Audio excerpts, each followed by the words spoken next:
Ladies and gentlemen, welcome. Welcome to a heavyweight bout unlike any other. Welcome to the return of the greatest podcast that we host.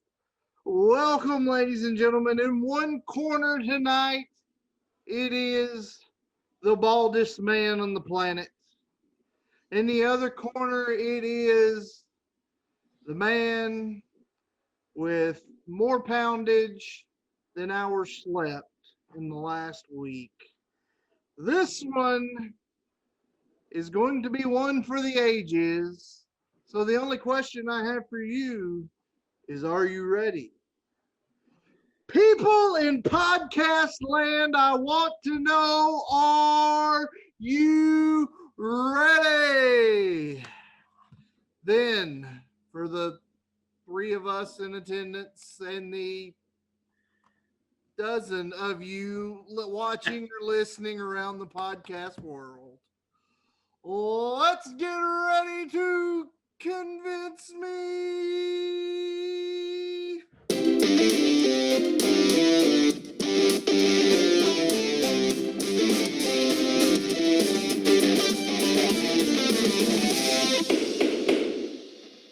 Welcome in, everybody. I did not mean for that to go that long, but nobody stopped me. It's been a couple weeks since we've recorded.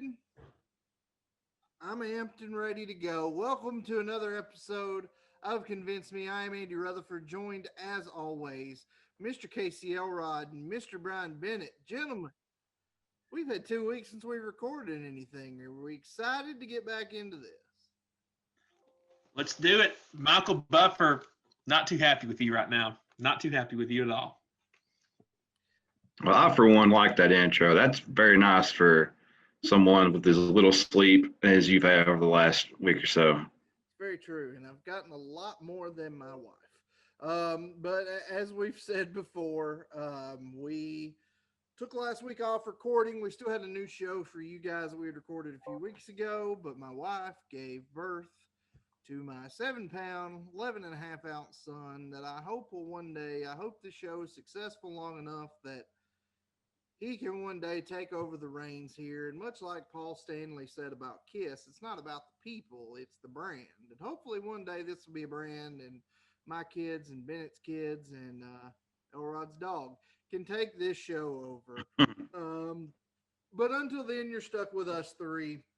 Before we get into tonight's topic, here is your weekly shield. Check us out on all the socials. Does Bennett have it? Bennett has his shield sheet for those of you on Facebook or on YouTube. You can find us every Tuesday night with the official preview over on facebook.com/convincemeshow, 6 p.m. Central Time.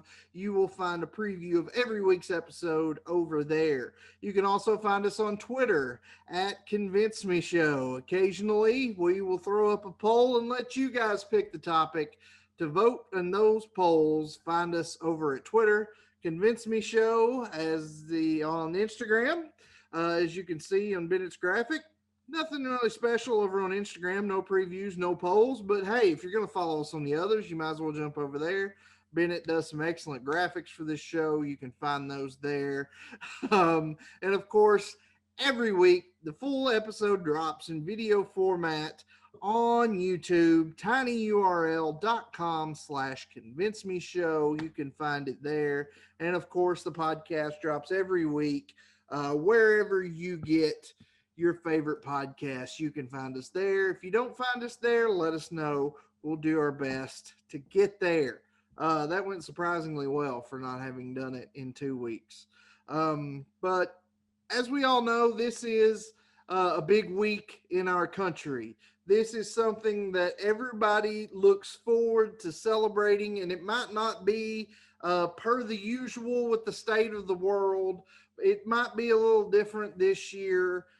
Things are looking different, but this week is the week. There's a big boxing match that everybody cares about. I guess Thanksgiving's going on too. Elrod, you going on any trips for Thanksgiving? I'm not. No comment. Usually these fights are in Las Vegas, but no comment about Las Vegas. Never going there. Peek behind Not the gonna curtain. Elrod was supposed to go to Las Vegas this week. COVID Not told him once, but twice this year. Canceled. COVID told him he couldn't for the second time this year. And I told him Third time's a charm. Third time is a charm, though. if your luck is that bad, Vegas is not where you need to be going. But something you will find a lot in Vegas when the world is not falling apart. It is the fight capital of the world. Some of the biggest fights, whether it be MMA, more importantly, boxing, take place in Las Vegas, Nevada. And we're talking about two guys tonight that have fought in Vegas. We're talking about two guys tonight that have drawn big bucks wherever they boxed. Of course, one of them is making his comeback to the ring this weekend. This weekend on pay-per-view, we've got an aged Roy Jones against an aged Iron Mike Tyson. Us three grew up in the peak of the Mike Tyson era, the peak of that Tyson phenomenon, the ultimate fall of the Tyson phenomenon. So for that reason alone, I'm excited about it. But when we talk about Tyson and we talk about legacy, there's often that comparison that comes up. Two of the greatest heavyweights to ever step in a boxing ring.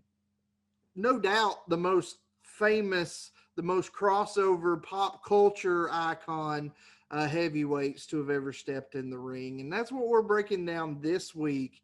It is the baddest man on the planet, Iron Mike Tyson, going toe-to-toe on Convince Me with the Louisville Lip, the greatest, the champ, formerly known as Cassius Clay, forever immortalized as Muhammad Ali. And our referee for this bout, the big-headed one himself, Mr. Casey Elrod. Little Nate, right here. Little Nate. Big noggin right there. Elrod, break down the rules for this contest, Mr. Referee, sir. Well, here's how we're going to get things started tonight. It's going to be a little bit different. I'll have to change things up a little bit. It's still going to be a guessing game, but only one person's going to guess. As we will dive into tonight, both of these men had about the same number of fights in terms of official bouts, but one person has significantly more rounds in the ring than the other. I'll let you all discuss that. So my question to you, Andy, is what I'll do is ask you approximately how many rounds did Muhammad Ali fight in his pro career? And I want to have Bennett go over or under that number. And depending on his answer, we'll decide who goes first tonight. So how many rounds, Sir Rutt, did the great one fight in his pro boxing career? Well, Muhammad Ali, I know he had 61 fights.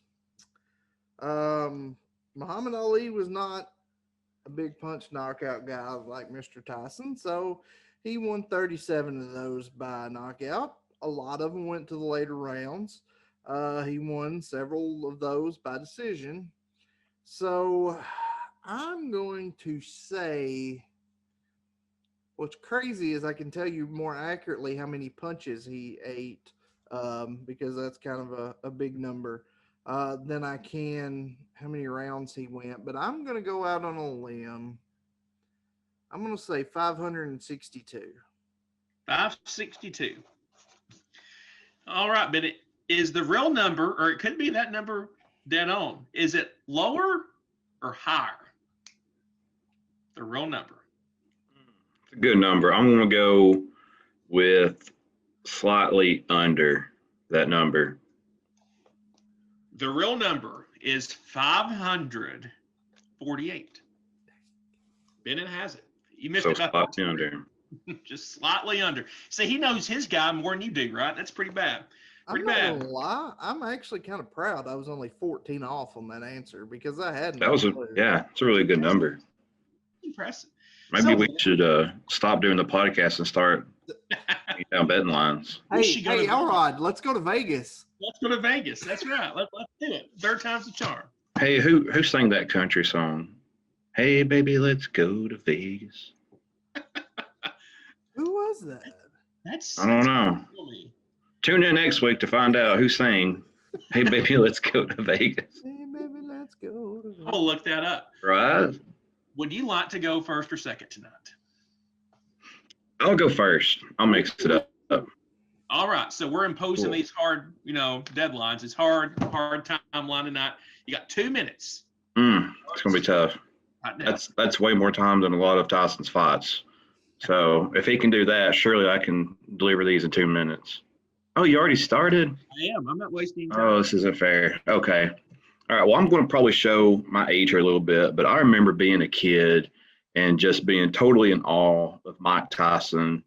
And I probably took for granted then just how dominant he really was there in the late 80s and early 90s. I remember seeing a lot of the highlights, even some of the actual pay-per-view matches I remember watching, and just seeing how dominant he was and how many people regarded him at the time as one of, if not the greatest heavyweight boxers that's ever stepped in the ring.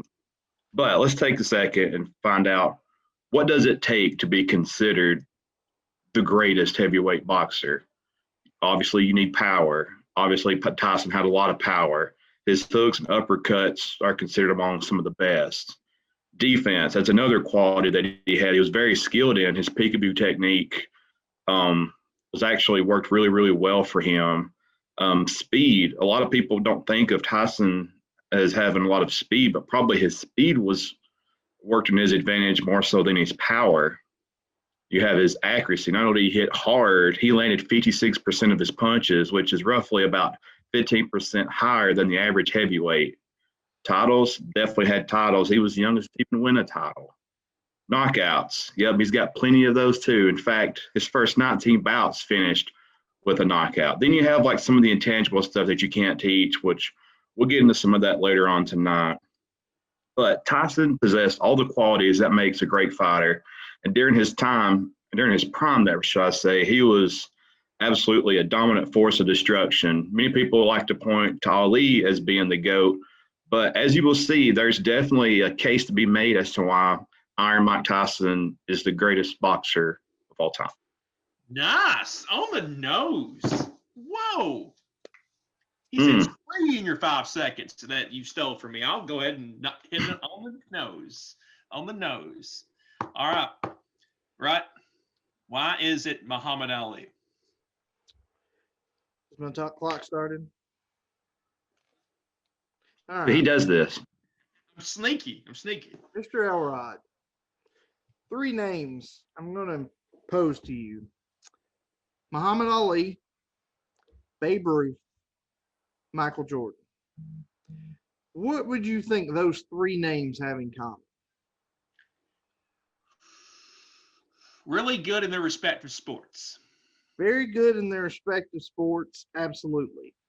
Very much recognizable. As a matter of fact, a 2015 Harris poll showed that Muhammad Ali, Babe Ruth, and Michael Jordan were the 3 most recognizable athletes in the history of this country. Now, Babe Ruth, a lot of people are going to argue he's the greatest baseball player to ever live. Michael Jordan, a lot of people are going to argue he's the greatest basketball player that ever lived. And that's what makes them so recognizable. So it would only make sense that Muhammad Ali is on that list for the exact same reason. He was the man who took a popular sport of boxing when he got into it and took what was already a popular sport to another level. The man knew how to draw. The man knew how to sell tickets. And people of the time hated him because he knew people were going to pay a lot more money to try to see him get beat than they would to try to watch him win.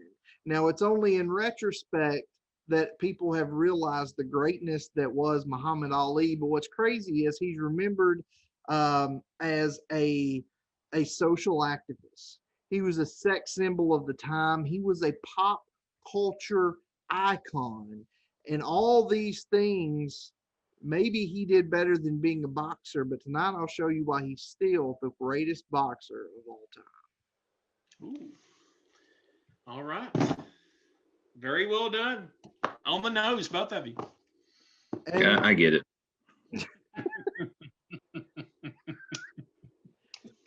Well, let me tell you guys something. If you guys want to see how this fight turns out, whether it's going to be me or it's going to be Bennett, I'm going to sell this in the way that the great Muhammad Ali would. I'm going to beat this big old ugly guy, this little ugly guy, the baldest man on the planet. I'm going to verbally eviscerate him and donate him to a zoo when I'm done with him. And if you want to see exactly what I'm talking about and exactly what that reference is, and you're watching us on Facebook right now, you're going to have to come back and check us out on the entire show tomorrow, because this is going to do it for our Facebook preview. For those of us on Facebook, It's the prelims. It's the prelim. It's the tail of the tape, so to speak. If you want to see the real showdown, if you want to see it blow for blow, you're going to have to come back to the entire podcast. If you're with us right now on the podcast or on YouTube, we will be right back. And welcome back, everybody. Mr. Elrod, as the opening trash talk has hit us, we're getting ready to go round by round. What we got first? Well, we're going to start off with Bennett here. And Bennett, I want to know about Tyson. I want to know, I've always heard he had a really rough upbringing. So take us back there and talk to us about just shortly before he turned pro as well. Yeah, to say that he had a rough upbringing is putting it as lightly as possible. He was only 2 years old when his father abandoned him and his family, leaving his mother to bear the responsibility of raising him and another son as well as a daughter on her own. And he would lose his mother to cancer when he was just 16 years old, and then his only sister died in 1990 when she was only 24 years old. So Tyson never really knew his dad, and he spent so much time on the streets that he never really even knew his mom as well. He's been on record stating, "I never saw my mother happy with me or proud of me for doing something. She only knew me as being a wild kid running the streets, coming home with new clothes that she knew I didn't pay for. I never got a chance to talk to her or know about her." His early years were spent in a high crime neighborhood in Brooklyn, where fights were pretty much a common everyday occurrence.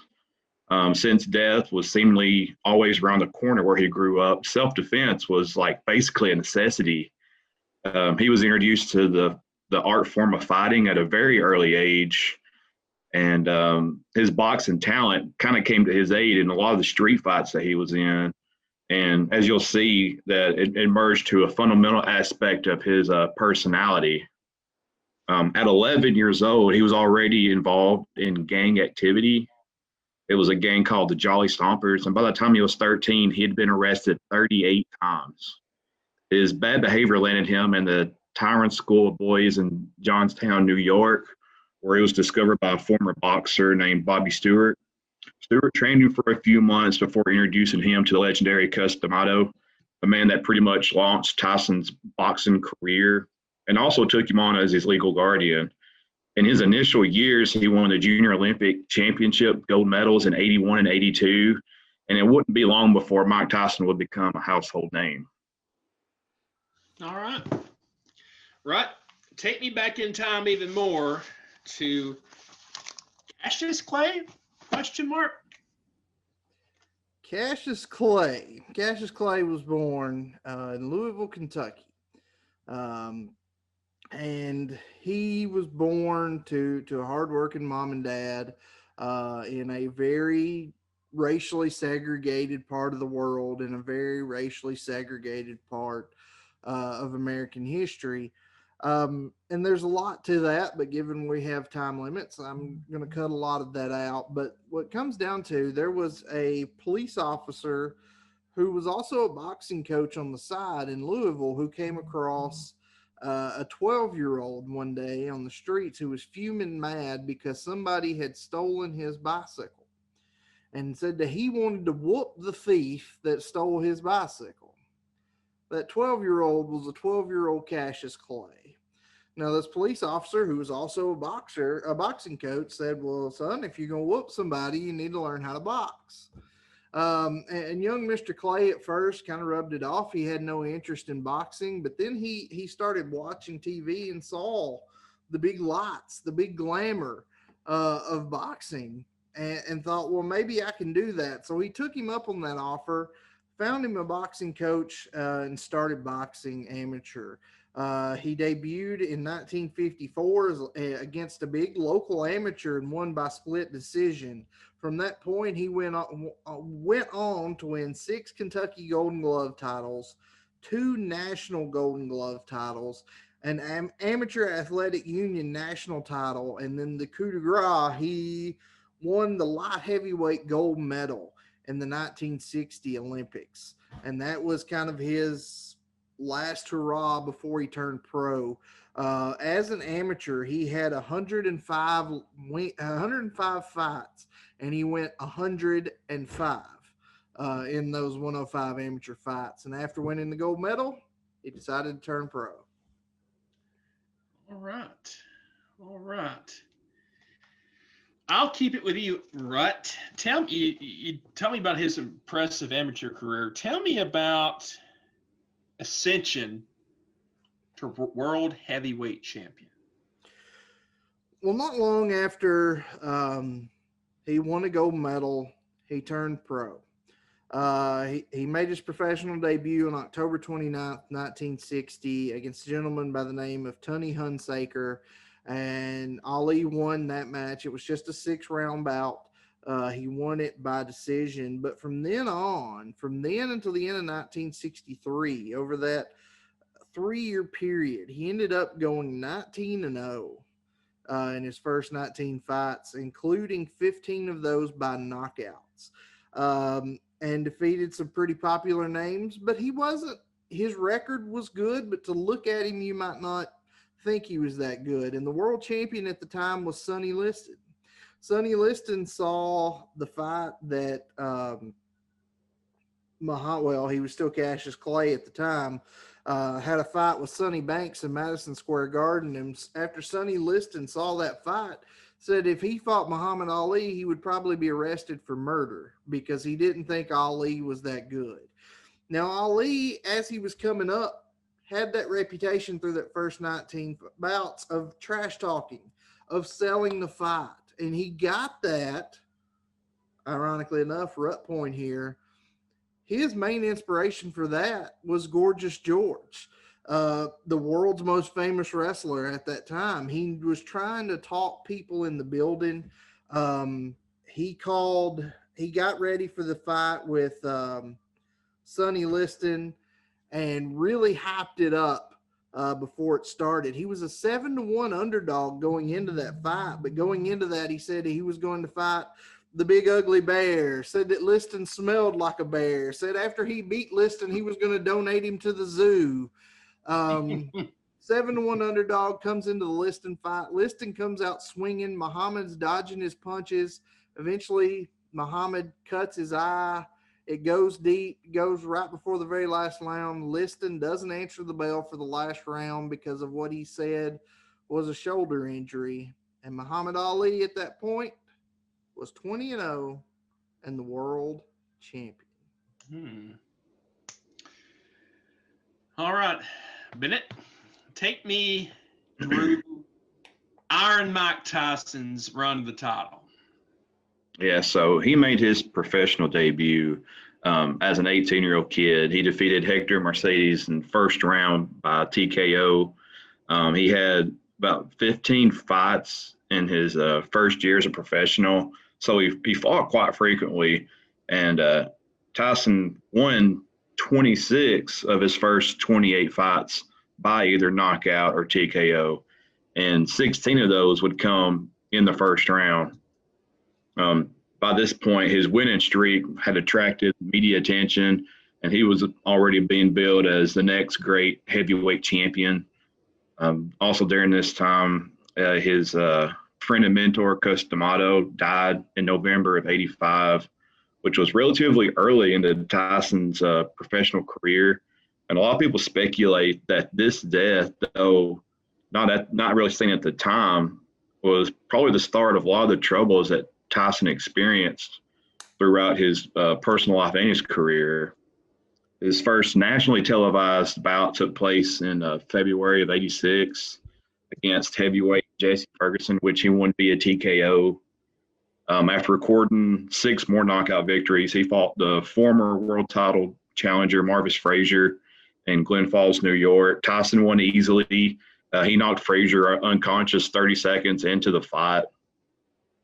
Skip forward a little bit to November of '86. He was given his first title shot against Trevor Berbick for the World Boxing Council Heavyweight Championship. Tyson won the title by TKO in the second round. At the age of 20 years and 4 months, he became the youngest heavyweight champion in history, essentially catapulted him into superstar status. Donald Saunders of the British Reporter he was a British reporter for the Daily Telegraph, wrote, "The noble and manly art of boxing can at least cease worrying about its immediate future, now that it has discovered a heavyweight champion fit to stand alongside Dempsey, Tunney, Lewis, Marciano, and Ali." Of course, he's talking about Mike Tyson. Iron Mike Tyson. All right. We'll stay with you, Bennett. Each of these men has a strength, or strengths plural, and probably some weaknesses too. So take me through Iron Mike Tyson's strengths, and also tell me about his weaknesses. Sure. Starting with strengths, obviously he was, during his prime at least, and even now, even today, I know we've seen the pictures, he's a very, very, very strong human being. Very, very powerful and explosive. He's known as one of the harder hitters in the history of boxing. Tons of raw power, and was able to possess this ability to deliver these devastating knockouts. Back in his prime, the dude looked like he was chiseled out of like some sort of granite or something. If you go back and look at the pictures, that's the first thing that people think about when they think of Tyson. But he also possessed many other great strengths other than, well, his strength. He was very quick and agile, especially for a heavyweight. He had lots of speed. A lot of people have said that his speed is second only to that of Ali, which a lot of people don't think about. He was quick on his feet and with his fists, especially in his prime. He had a very underrated chin as well. He fought with a lot of intensity and a lot of aggressiveness, and he had the ability to inflict fear in his opponents, which we'll talk about a little bit later. Basically, he was just a natural born fighter. As far as weakness, his biggest glaring weakness would be the mental aspect of his game. He was susceptible to frustration and impatience, especially if a match wasn't going his way. He could become too aggressive, especially during one of his fights. He continued to punch the dude after the bell rang. We've even seen him bite some ears before in his time. Stamina could also be seen as another weakness. He'd be very intense very early on in the rounds, but his stamina wore down pretty quickly. He also had a lot of distractions outside the ring that also definitely didn't do him any favors either. I'm sure we'll talk about that later on. A few. These are few. Like one or two. 1 or 3 or 4. 400. All right. Right. Take me through the strengths and the weaknesses of Muhammad Ali. Probably Ali's greatest strength was something that doesn't even have to do with his fight game, although he used it during his fights a lot, but his mouth. They called him the Louisville Lip for a reason. The reason he was so well known, the reason everything he did was highly publicized, was because the man could talk. He could talk like no other. He was really the originator of trash talk and talking people into the building. And he would talk trash in the middle of his fights.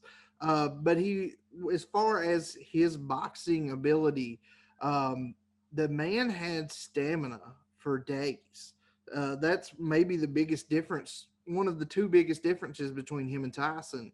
He had stamina for days. You know, he developed the strategy that we will go into in a little bit, first against Frazier and then against George Foreman, the rope-a-dope, where he just went into the ropes and let them beat on him to wear themselves down, because he had the stamina to take it. And then he would come out and finish the fight. And he was very good at his quickness and getting around people. If you look at weaknesses to his game, he was very unorthodox in a lot of things. For one, he was a headhunter. Um, you weren't going to see Muhammad Ali throwing a lot of body shots. So he was not very balanced in his game there. Just a lot of shots to the head. He didn't have a big repertoire of punches. He didn't throw a lot of hooks. Rarely, if ever, threw any uppercuts. It was jabs and straights. That was about it. And probably his biggest weakness, which is the other biggest difference between him and Tyson, he didn't have a lot of, one punch flash knockouts. That wasn't his style, because he would have had to set his feet to throw a haymaker, and he was always on the move. So he didn't have a lot of the big, hard punching power that you would normally associate with a heavyweight boxer. Right. I will give each of you a little bit more time for this next segment, because this is why people are going to be watching this show. We got a big fight this weekend, so people want to know. People are telling me they want to know. Tell me about the biggest fights, or big consequential fights, and we'll start with you, Rod. Tell me about the biggest fights in the career of Muhammad Ali. Well, to kind of set the stage for the first one, obviously the Sonny Liston fight where he won the first title, I've already talked about. That was a big fight. After that, he had a handful of title defenses. He was the undefeated heavyweight champion of the world. And then he had a little controversy that I'm going to talk about in a little bit come in 66. And he didn't box from 1966 from 1970. From the age of 25 to the age of 29, he had no fights. Those were prime time. Those were prime years in his career. This might not even be an argument if he has those 4 years, but the fact is he didn't. But when he does come back in 1970, he has a fight that he wins, and then there's a new guy on the block. There was a new big dog in town, Smoking Joe Frazier, who, when Muhammad Ali was stripped of his titles, Joe Frazier had it. Both of these men were undefeated. Both of these men had legit claims to the title. This was dubbed the fight of the century. So the fight of the century takes place. Really, they go blow for blow. It's considered one of the greatest fights of all time. It lives up to the hype. Ali gets dropped in the last round of that fight and pops up in like 3 seconds. But ultimately, it goes to decision, and the decision makers give the fight to Joe Frazier. It's Muhammad Ali's first professional loss. After that, he had a handful of fights with some underneath guys. He fought Ken Norton. Ken Norton broke his jaw and actually gave Ali his second loss. Ali's next fight was a rematch with Ken Norton, which he won by decision, which set up a rematch with Joe Frazier. Now, Joe Frazier had lost the title by this point, but it was still a big deal for these two to have their rematch. They come out again, and it's another just barn burner. This one goes to a decision as well, but this time Ali wins by unanimous decision. Then maybe one of his two more famous fights. After that, the man that beat Joe Frazier for that world title was George Foreman. George Foreman was undefeated at the time, was known as the most powerful hitter in the history of boxing. I mean, he was just cleaning guys' clocks. He cleaned Joe Frazier's clock to take the title. They have what was called the Rumble in the Jungle, and that is where Ali, who was a 4-1 underdog, leaned on the ropes and let Foreman punch himself out till he was tired. Ali comes out, knocks him out. ends up winning his title back for the second time. Wow, 3 minutes isn't even enough. Just real quickly, he did get the rubber match with Joe Frazier a couple years later, the Thrilla in Manila. It's going to be a chilla and a thrilla when I beat the gorilla in Manila. That one also went the distance, but Ali won, and as Ali won, well, actually, Frazier didn't answer the bell for the last round, but Ali, instead of jumping around, sat in his corner.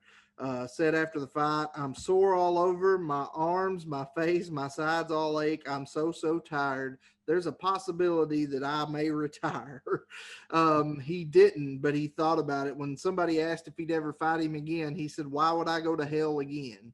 And then he eventually said that Joe Frazier was the greatest fighter of all time next to him. Next to me. One thing about George Foreman, number one hardest hitter, number one grill maker. Has he made more money off boxing or his grill? I mean, when you look at inflation numbers, I think it'd have to be the grill. Got to be the grill. Don't call it a novelty grill. All right. You out. Take me to more present day and talk to me about some Tyson fights. I assume you're going to be bringing me about 96, 97, talking about some ears missing in Las Vegas, I assume. We'll see. We'll see if we get there. I'd rather not, but we will. Okay, first, the good stuff. I'll talk about some of the fights that he won. First off, Marvis Frazier, 1986. At this point, Tyson was on a 6-bout winning streak, and this was supposed to be his first big test. Other guys were kind of cupcake fights. And this, ironically, is against Smoke and Joe's son. So you've got Ali against Frazier, and you got Tyson against his son.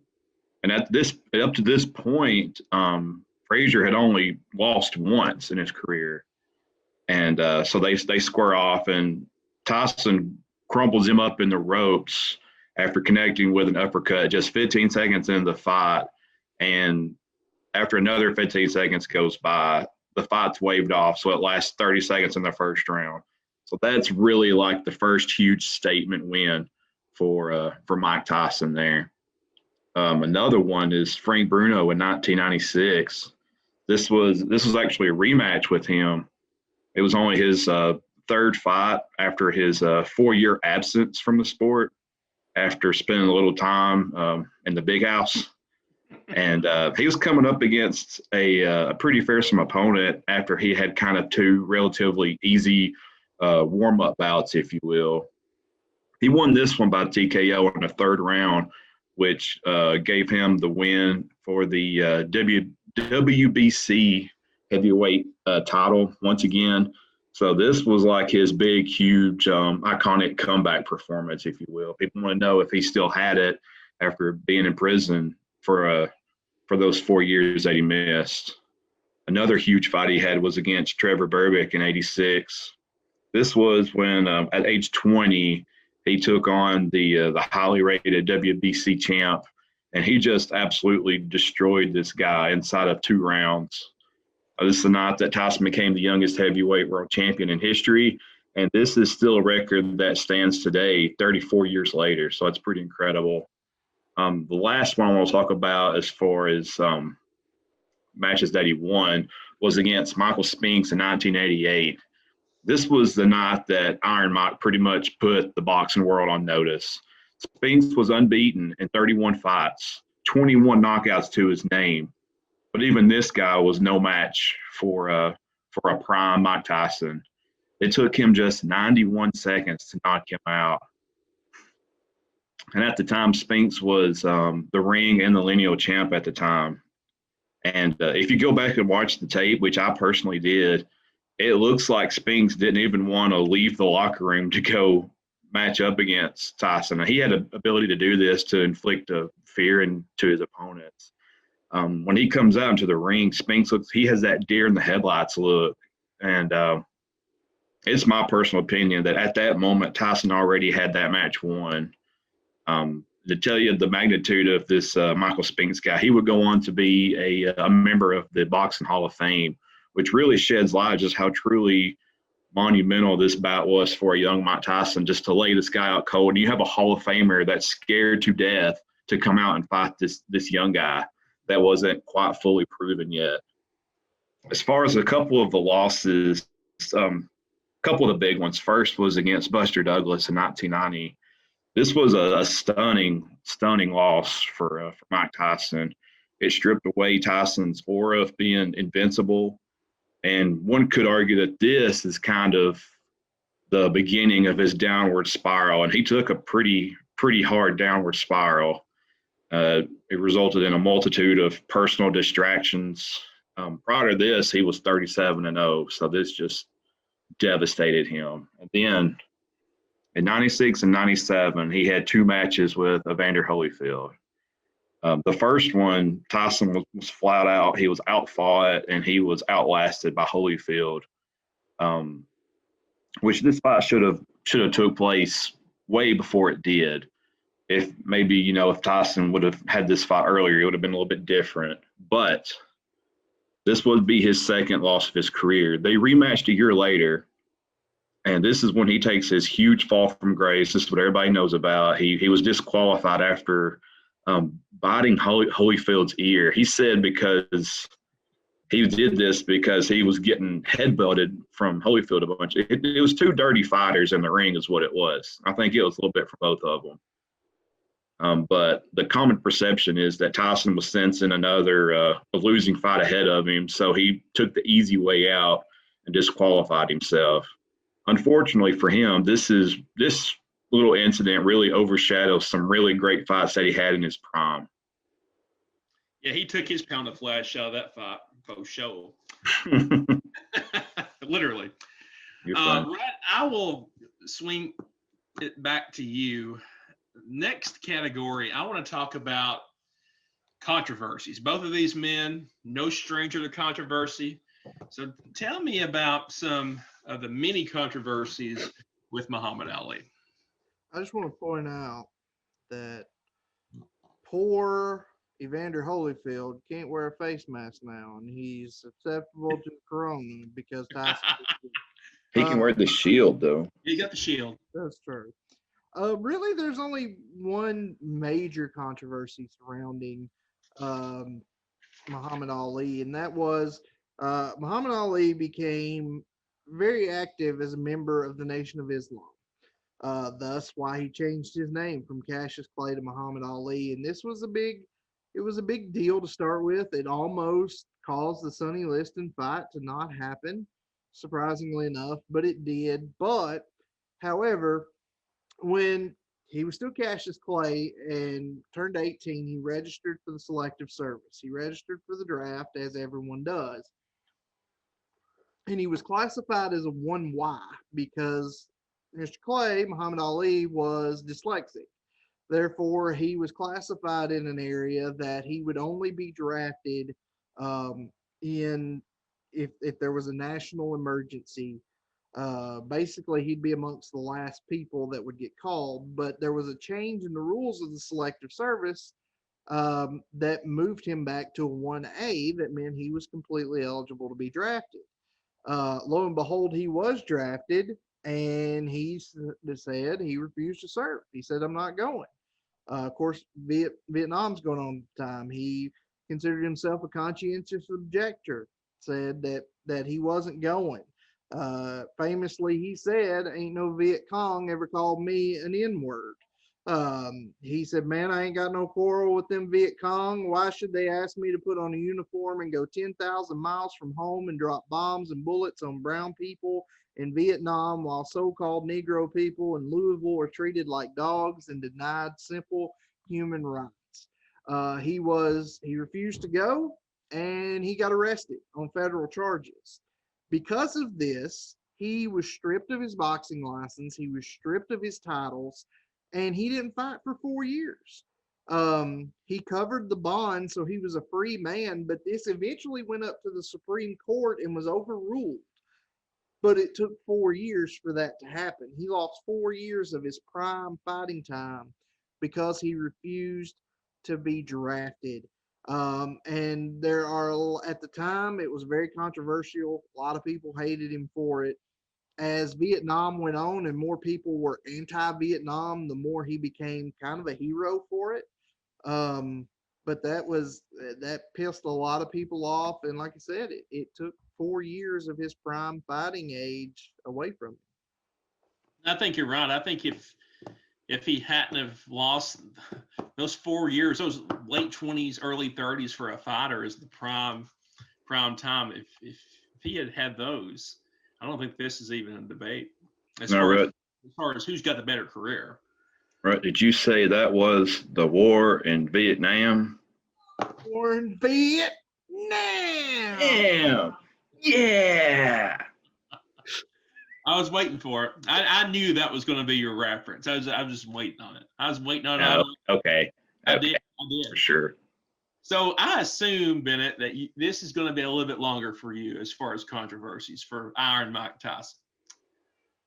Guys, we could make an entire episode just around the controversies alone that surround Tyson's career. But for the sake of this show, I'm going to try to cut this down somewhat the best I can. Probably the big one would be he was found guilty of rape and was sentenced to jail. I think it was a 10-year sentence, but he only served 3 years. He admits a lot of stuff that he did, but even to this day, he still denies any guilt to this particular crime. But while he was in prison, he said that he did get a prison official pregnant while he was in prison. Another thing, despite making a lot of money throughout his boxing career, somewhere around the 300 million category, Mike Tyson's flat broke.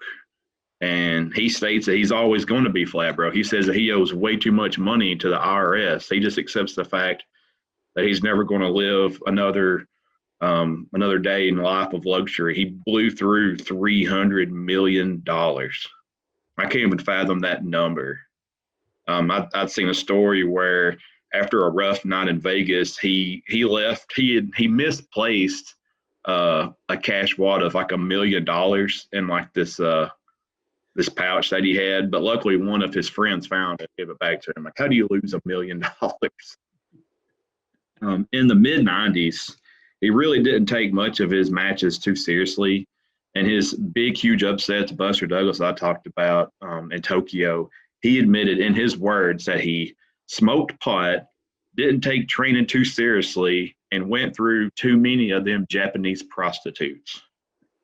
And speaking of pot, he was a known drug user. His words, I just liked morphine. He told Rick Riley of ESPN, but I had to take a lot of it because it didn't stay in your system for a long time. He said, I'd have my cocaine and I'd have my marijuana. I had my Cialis and Viagra and my little friends all sitting there. That's just how I live my life. Another one then is some of the more tame stuff that surround his life. You've got obviously the face tattoo that I don't know if I ever got a really good explanation as to why he has the face tattoo. You've got the exotic and dangerous animals that he owned, and one of those tigers even bit a lady, and he felt bad and gave her $250,000 because his tiger bit her. He had assault charges on him. His affiliation with Don King, that pretty much ruined his career. Don King made him sever ties with a lot of people that was actually huge in his training and molding him into a great fighter. He fought under the influence in the ring a lot. He used fake pee to pass drug tests. And this one hits home for me. He's been known to punch and knock out autograph hounds that were hounding him for autographs, like laid dude out cold. Whoa. And then, of course, you have the whole thing with biting Holyfield's ear off. Can't leave that one off as well. Yeah, can't leave that one off. I'm also kind of disappointed because you talked about his animals, but you didn't talk about his escapades and having his tigers stolen from his house and winding up at Caesar's Palace. You didn't talk about that, but that was quite a controversy. I only have so much time. He laid Ed Helms out pretty good. So, yeah. He's had quite the number of controversies.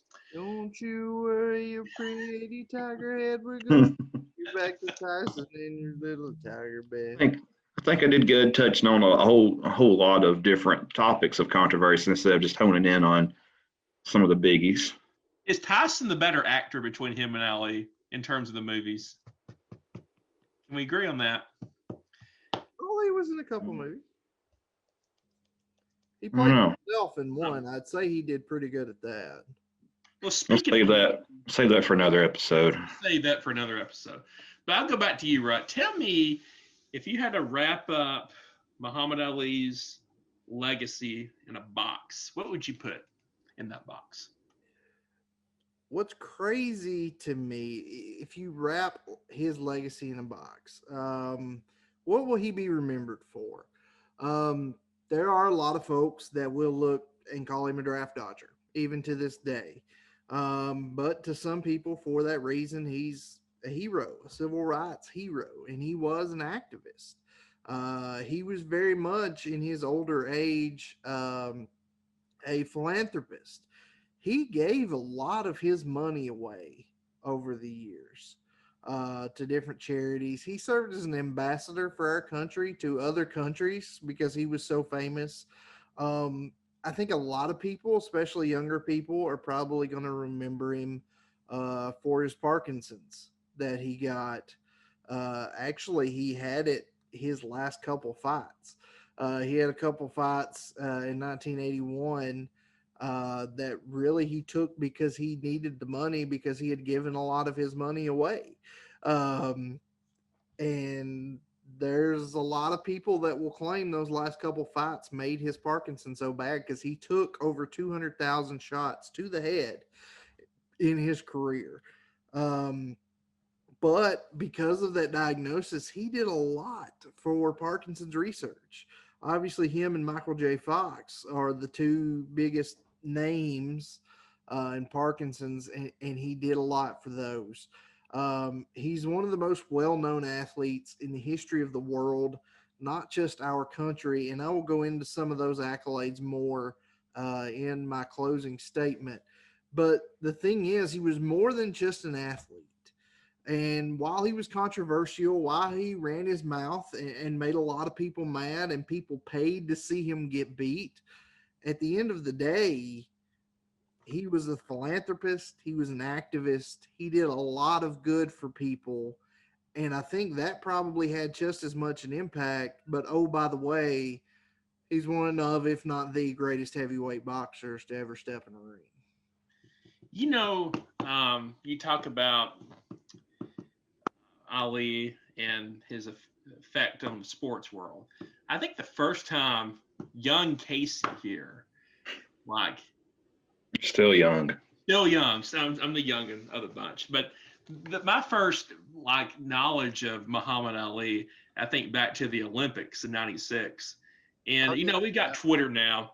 Things can be spoiled. Like you can know what's going to happen in a sports event if it's tape delayed, or you can know stuff is going to leak. But back in the '90s, you really didn't have that yet. And of course, you had the Atlanta Olympics, and the big story going in was who was going to light the torch in Atlanta. Like who was it going to? Was it going to be Michael Jordan? Was it world's most famous athlete at the time? No one even really considered that it would be Muhammad Ali lighting the torch in Atlanta. But that was probably the one thing that Olympics is known for is Muhammad Ali appearing out of nowhere, and he's got the Parkinson's, his hands shaking, but he lights that torch, and that was really cool. That's one of the coolest things that's ever happened in the Olympics. I think that's one of those things. Like no matter who you are, how old you are, you vividly remember that image. And probably after we finish wrapping this up, I'm going to hit on YouTube up and watch that again. Tell me a little bit about, well, I guess Tyson's legacy is still being written. May even change a little bit this weekend, but tell me about, up till now, the legacy for Iron Mike Tyson. Well, there's a reason that he's been nicknamed the baddest man on the planet because really in his prime That's essentially what he was.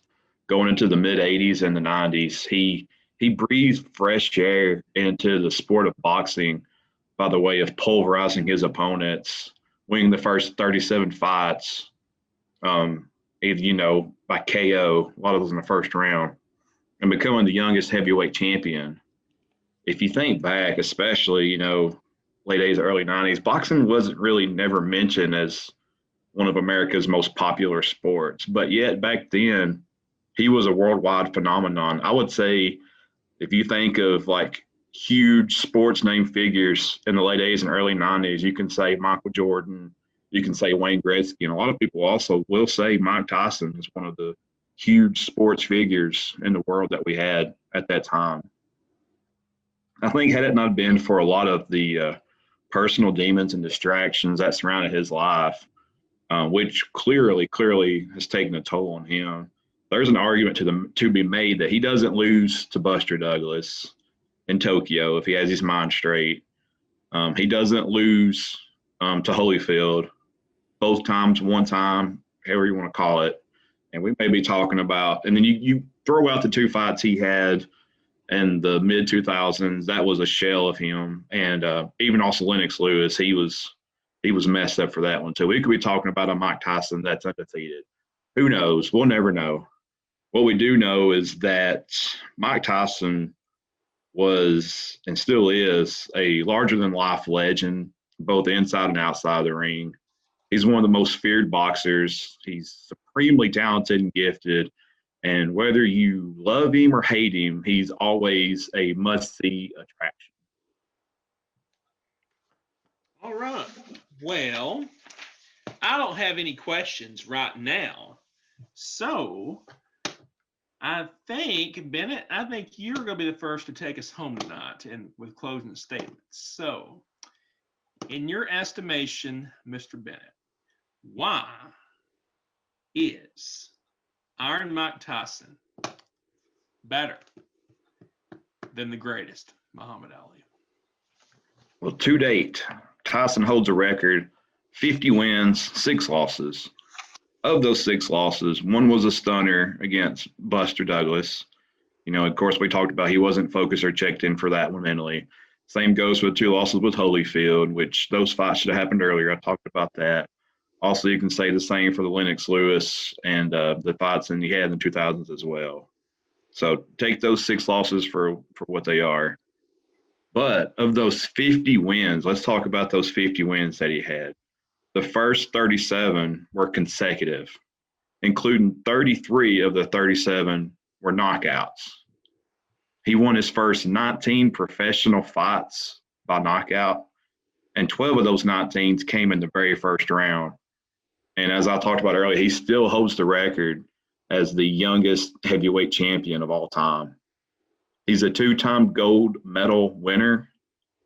He was the Junior Olympics Games heavyweight champion in 1982 and holds the record for the quickest Junior Olympics knockout at just 8 seconds. Knocked a dude out in 8 seconds. He's been the WBC heavyweight champion, the WBA heavyweight champion, an IBF heavyweight champion, and has been the undisputed heavyweight champion where he held all 3 of them in his career. And for a rut point here, he's a member of the Boxing Hall of Fame and the WWE Hall of Fame. Tyson's in the WWE Hall of Fame. And, Elrod, if this sways your opinion any at all, Mike Tyson turned on DX and Shawn Michaels by doing that quick pin, which gave Stone Cold his first world title, which really kind of helped usher in that Attitude Era, if you look at it. There we go. But I'm gonna finish my statement with this. If I had a choice to pick any heavyweight fighter in the history of the sport for one night and one night only, and I absolutely had to have this boxer guarantee me a victory, hands down, I'm going to take a prime Mike Tyson. And for that reason, I think Mike Tyson is the greatest heavyweight champion of all time. Right. Why is he wrong? And why is it the greatest Muhammad Ali over Mike Tyson? Muhammad Ali defeated every top heavyweight in his era, an era that has been called the golden age of heavyweight boxing.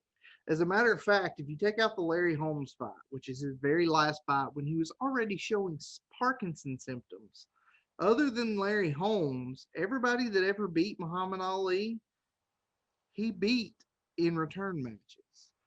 Um, so really, Larry Holmes is the only person he fought that he never beat, and he was already showing signs of Parkinson's when he took that fight. He was named Fighter of the Year by Ring Magazine more times than any other fighter. He was involved in more ring fights of the year than any other fighter. He's an inductee into the International Boxing Hall of Fame and holds wins over 7 other Hall of Famers in that Hall of Fame. He's one of only 3 boxers to ever be named Sportsman of the Year by Sports Illustrated. 1993 AP poll showed that Ali was tied with Babe Ruth as the most recognizable athlete out of over 800 dead or living athletes at the time. And that study showed that 97% of Americans over the age of 12 knew exactly who Muhammad Ali was back in 1993. Um, the Sports Illustrated Legacy Award, they have actually changed to the Muhammad Ali Legacy Award in his honor. He was a 2-time Grammy nominee. He is known as the father of rap. A lot of people argue he was the first rapper ever with the way he rhymed and his trash talk. He was part of what many argue was the first MMA fight when he had a crossover fight in Japan with famous wrestler Antonio Inoki, a legit fight that went to a draw. Um, a lot of people say that was the birth of MMA, was that fight. Um, he is often dubbed as the world's most famous person in the media. Several of his fights between 1974 and 1980 were viewed by between 1 and 2 billion viewers worldwide in the late 70s. Um, and you talked about his lighting the torch in the 96 Olympics. That was viewed by 3.5 billion people. He's appeared on the cover of Sports Illustrated 38 times, second only to Michael Jordan. He's appeared on the cover of Time magazine 5 times, the most of any athlete. And like I said, a Harris poll in 2015 put him, Babe Ruth, and Jordan as the most recognizable athletes of all time. And he has a star on the Hollywood Walk of Fame. The fact is, he fought at a time that was the golden era of heavyweight boxing.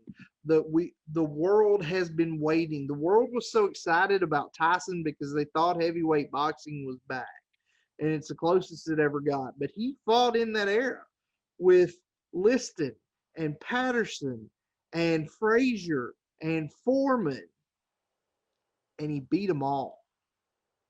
He beat them all. He was one of the best. He was the best of the best.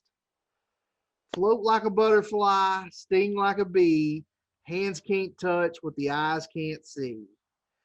Mike Tyson is the greatest fighter of our lifetime, but the greatest fighter of all time is Cassius Clay, Muhammad Ali. Now we go to the judges' scorecards. This is how I have scored this fight. I don't think there's any doubt. I'll ask you this question, Bennett. Is there any doubt that as far as a legacy, that it's Muhammad Ali over Mike Tyson? Yeah, he just, everything that he did, even outside of the ring, can't be denied. Yeah, but I think the question tonight that I know it is, if both of these men were in the ring, who would win? And this is how I have judged this. I don't think there's any doubt that Mike Tyson has fought lesser competition than Muhammad Ali had in his prime. Wouldn't you agree with that? That the competition has Really, been up to par like it was with Ali. With yeah, great, he didn't really have the names that Ali had during that time. That was just the time frame that he was in. Probably the biggest name that he fought that I can think of offhand was Spinks. That was a Hall of Famer, and he destroyed him in like 90 seconds. Other than that, the names aren't super huge until you get later on in the career when he was definitely on his downward horrible spiral. the Which, two names that come to mind. to be fair, is not Tyson's fault. It's not the So, two names that come to mind when I think of fights that I know. Of course, I wasn't even alive in the '80s, but later on in the decade, in the '90s, early 2000s, I remember the Holyfield fights, and I remember the Lennox Lewis fight. And that's one controversy we haven't talked about tonight. Was he told the media that he wanted to, quote, eat Lennox Lewis's children and to have his heart before the fight. And that's when Lennox Lewis made quick work of him in that '02 fight. And that's Mike Tyson. That's, fighting in the ring, messed up on drugs. That's the Mike Tyson that abandoned his workout regimen and his training. I mean, that's not the Mike Tyson that we saw in his prime, which is a shame too, because a lot of people remember that Mike Tyson more than the prime Tyson. In a lot of ways, I just see him as he was a victim of his own doing in terms of the stuff he put into his body, the people he surrounded himself with.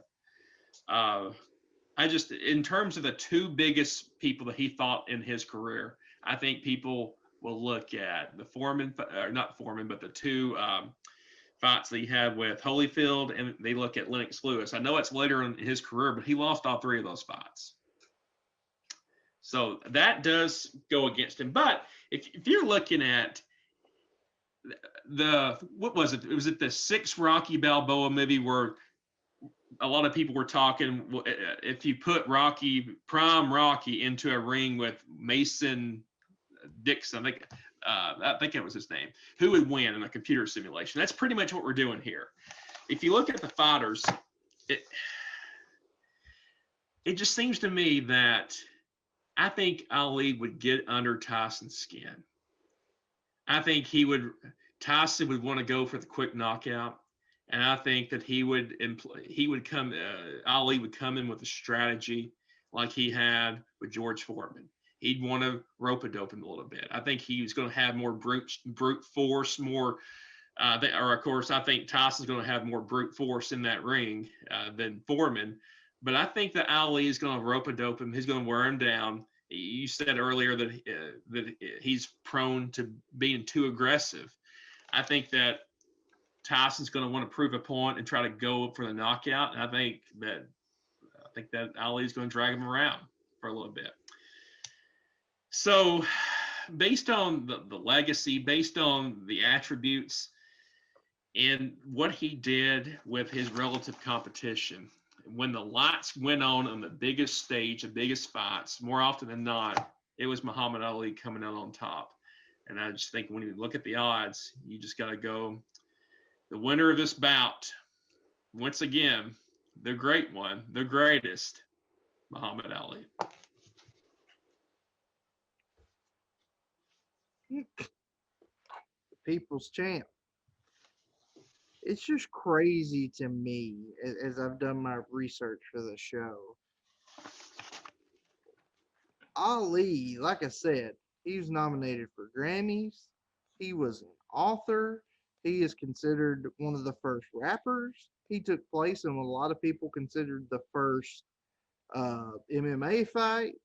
He was a philanthropist. He was an ambassador. He talked to other leaders of other nations on behalf of our country. He was, at the forefront of Parkinson's disease and all of that. And it seems like to a lot of people, his boxing really was one of the lesser things he did, and the lesser part of his influence.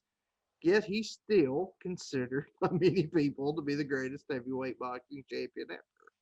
Quick question: what would Ali say to Mike Tyson in the ring? It would rhyme. It would be Mm. funny. It's probably say something about his big bald head and he's too ugly to be in the ring with him, and that he's prettier, and all these other things. Something that I was rushed. Let me go back to it. Um, some of his trash talk leading into the first fight with Joe Frazier um, is insane. Let me get back to it in my notes here. Um, Give me just a second. Oh, in his first fight with Frazier, um, they were both trash talking back and forth, and Frazier would call him Clay. Cassius Clay is what he called him because that really got him mad. But some of the quips that Ali came back with, Frazier's too ugly to be champ. Frazier's too dumb to be champ. Um, he referred to Frazier as, this is controversial and racial, but he referred to him as an Uncle Tom, loud and often. And um, a guy who worked in Frazier's camp remembered Ali saying that the only people rooting for Joe Frazier are white people in suits, Alabama sheriffs, and members of the Ku Klux Klan. I'm fighting for the little man in the ghetto. And supposedly that really pissed Frazier off because Frazier was saying, "What the does he know about people in the ghetto? He grew up in Louisville." But his trash talk and his ability to get under people's skin was legendary. So I'm sure he'd come up with something good for Tyson. One thing I remember a lot about Muhammad Ali, even outside the ring, is y'all guys remember that movie Ali from 2001 with Will Smith? Yep.